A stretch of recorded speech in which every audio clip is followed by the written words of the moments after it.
अब तक बहुत सारे नौजवान बहुत सारे तदफीन में जुड़े हैं, लेकिन इस मरहूम की जो दर्द भरी दास्तान है, मैं चाहता हूं कि आप भी सुने और तमाम इंसानियत भी सुने और इनके हक़ में दुआएं भी करें कि इंसान कैसे कैसे दर्द से सफ़र से गुज़रता है।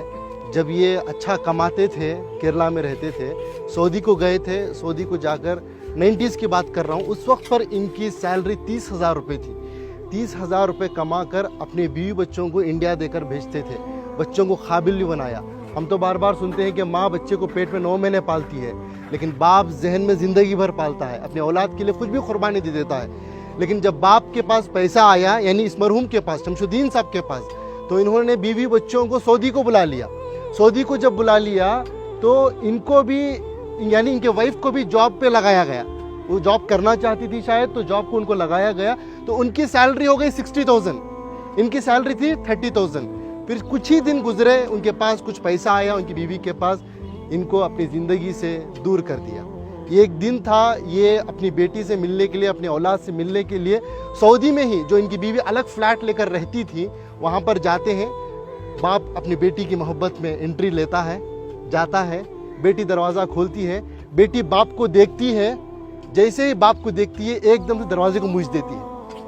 एक तमाचे की तरह इस मरहूम के चेहरे पर पड़ा। ये मैं नहीं कह रहा हूँ, ये इनकी खुद की ज़बानी है। मरने से पहले, कुछ दिन पहले इन्होंने इस वाक़े को बताया है। इसके गवाह हमारे इनायत साहब है, कहाँ है? हाँ, ये है। ये बता ये रहे हैं कि सऊदी से दिल दुखने के बाद, दर्द मिलने के बाद, बेंगलुरु के एक टॉप एरिया में एक बिल्डिंग में एक मैनेजर के तौर पर काम करते थे।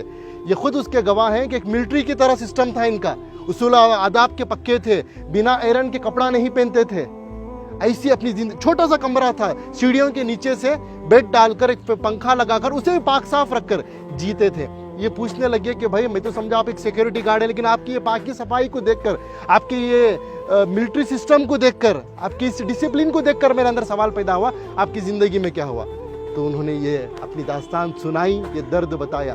तो बस मैं इंसानियत से यही बात कहना चाहता हूँ कि दौलत तो कमाना है, वो मुकद्दर की मिलेगी, लेकिन अपने रिश्तों को बनाएं पहले, अपने बच्चों को, अपनी औलाद को मुसलमान बनाएं, इंसान बनाएं। आज पता चला कि इनकी औलाद अमेरिका में है, USA में है, लाखों के रुपए कमा रहे हैं, लेकिन अफसोस की बात, दौलत तो दौलत है उनके पास, बाप के जनाजे को आने की तौफीक तक नहीं हुई।